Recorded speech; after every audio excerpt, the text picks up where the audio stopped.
ছাদ বাগানে সবাইকে স্বাগতম। তো বন্ধুরা, আজকে ক্রোটন সম্পর্কে কিছু কথা আলোচনা করব। দেখুন এখানে যে আমি কিছু ক্রোটন রেখেছি, তো এই ক্রোটনগুলো বেশিরভাগ সমস্যা হয় শীতকালে পাতা ঝরে যাওয়ার কিন্তু একটা সমস্যা থাকে। অনেক গাছেরই প্রায় পাতা ঝরে যায়, তবে সব গাছের যে আমি যে গাছগুলো রেখেছি সব গাছেরই যে পাতা ঝরে গেছে এরকম নয়।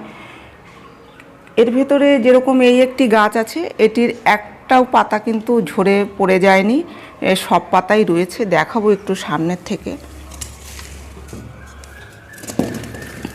এই যে, তো এর সব পাতাই রয়েছে। আর এই ক্রোটন কিন্তু অসাধারণ লাগে দেখতে, খুব সুন্দর পাতার গাছ। যদি কেউ ভালোবাসে তো তার ভেতরে কিন্তু ক্রোটন একটা অন্যতম। তো ক্রোটনের বিভিন্ন রকমের কালার হয়ে থাকে। তো এখানে আমার কাছে বেশ কিছু প্রজাতি রয়েছে, প্রায় 7 রকম প্রজাতি রয়েছে। আমি সব কিছুই দেখাবো। এখানে দেখুন এই দিকে যে পাতা রয়েছে, কোনো পাতা হলুদ, কোনোটা সবুজ, খুবই সুন্দর কিন্তু এর কালারগুলো। আর এই গাছ নির্ভর করে আমাদেরই ওপরে যে আমরা কত বড় করব। যদি একটু বড় টব দেওয়া যায় তাহলে কিন্তু এই ক্রোটন অনেক বড় হয়। তো আমি যে ক্রোটন এই টবে বসিয়েছি, এই টবের সাইজ হচ্ছে 8 ইঞ্চি, আর এই টবের সাইজ হচ্ছে 6 ইঞ্চি। তো এই 6 ইঞ্চিতেও কিন্তু ক্রোটন হয়েছে, তবে বেশি যদি বড় করতে হয় তাহলে একটু বড় টব দিতে হবে। আমি 8 ইঞ্চি দিয়েছি, আপনারা 8 ইঞ্চি 10 ইঞ্চিতে কিন্তু ক্রোটন করতে পারবেন। আর এই গাছ ইনডোরেও রাখা যায়, আবার আউটডোরেও রাখা যায়। তবে ইনডোরে যদি রাখতে হয় তাহলে এরকম জায়গায় রাখতে হবে যেখানে সারাদিন আলো আসে আর অল্প রোদ্দুর আসে, তাহলে কিন্তু ক্রোটন খুব ভালো গ্রো করে।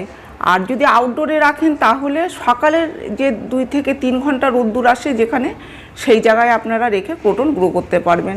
এরকম অনেকেরই বাড়িতে সেরকম করে রোদ্দুর আসে না, খুব কম রোদ্দুর আসে, শীতকালে একেবারেই রোদ্দুর আসে না। তো তারা কিন্তু এই ক্রোটন রাখতে পারেন, আর ক্রোটন কিন্তু কম রোদ্দুরে খুব ভালো হয়। আর এদিকে আমি দেখাবো কিছু কাটিং দেখাবো, যে কত সহজে কাটিং থেকে আমরা চারা তৈরি করতে পারি। এখানে যে একটি ক্রোটন রয়েছে, তো এর কিন্তু কিছু পাতা ঝরে গেছে, এটারও কিছু পাতা ঝরে গেছে। আর সবথেকে বেশি পাতা যেটা ঝরেছে সেটা হচ্ছে এইটা। এই দেখুন, এর কিন্তু অনেক পাতা ঝরে গেছে। তো ঝরে গেছে তার জন্য কিন্তু ডাল খালি খালি লাগছে। এই গাছটা পাতা থাকলে বেশি ভরা ভরা লাগে। আর এই গাছের কিন্তু এই যে প্রজাতির, এর কিন্তু ফুল 12 মাসই দেখা যায়। আমি সবসময় এই গাছে ফুল দেখতে পাই। এগুলো সবই কুড়ি, তো ফুল ফুটলে এরকম সুন্দর ছোট ছোট কিন্তু বলের মতো ফুলগুলো ফোটে, খুবই ভালো লাগে। প্রত্যেকটায় কিন্তু আগায় আগায় এরকম কুড়ি রয়েছে।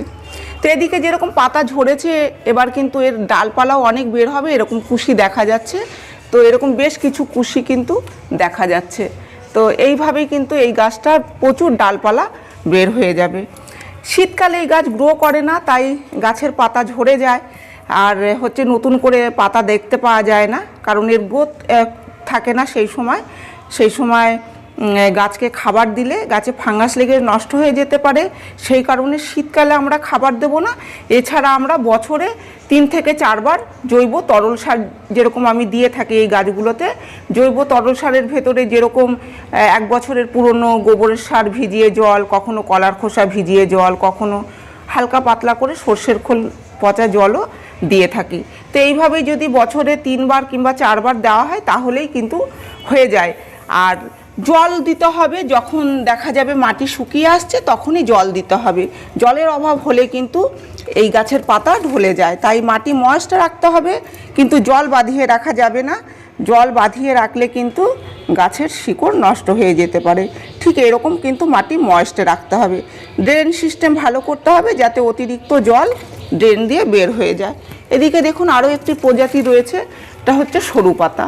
সবই আমার কাটিং থেকেই এনে করা। ওই যে রাস্তার ধারে যে গাছ হয়ে থাকে সেখান থেকে 5 ইঞ্চি 6 ইঞ্চি মতো কাটিং এনে বসিয়ে দিলেই কিন্তু এই গাছ হয়ে যায়। আপনারা জলে রেখেও গ্রো করতে পারবেন। এখানে দেখুন আমি জলে রেখে গ্রো করেছি। এই যে পাতাটা দেখা যাচ্ছে, এই যে প্রজাতি, এটা হচ্ছে এই গাছের। এর থেকে যে আমি কাটিং কেটেছিলাম, 3টে কাটিং কেটে কিন্তু আমি জলে রেখেছি, 3টেই হয়ে গেছে, দেখাবো বের করে। আর মাটিতেও কিন্তু হয়ে যায়। বর্ষাকালে যদি এটা ভেঙে গেল পাতাটা, কোনো ব্যাপার না, এটা নতুন করে যে গ্রো করছে। তো বর্ষাকালে যদি মাটিতে সরাসরি এনে বসানো হয় তাহলে কিন্তু এই কাটিং হয়ে যায়। দেখুন এটা মাটিতে বসানো রয়েছে, তো এই কাটিংটা কিন্তু আমার হয়ে গেছে। আর এদিকে যে আমি শীতের আগে সব জলে রেখেছিলাম সেই কাটিং কত সুন্দর কিন্তু শিকড় বের করেছে। তো এবার যদি আমি এটাকে টবে বসাই তো সুন্দর গাছ হয়ে যাবে। এটা কিন্তু এই গাছের কাটিং। তো এটা হচ্ছে যেহেতু আউটডোরে থাকে তাই পাতাটা গোল্ডেন কালার, এটা ঘরের ভিতরে থেকে এরকম একটু সবুজ সবুজ ভাব এসেছে।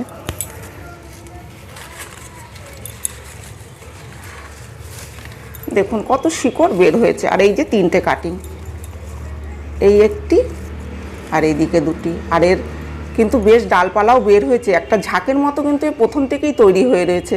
তো আমি এগুলো সবই মাটিতে বসাবো, এখনই বসালে হয়ে যাবে।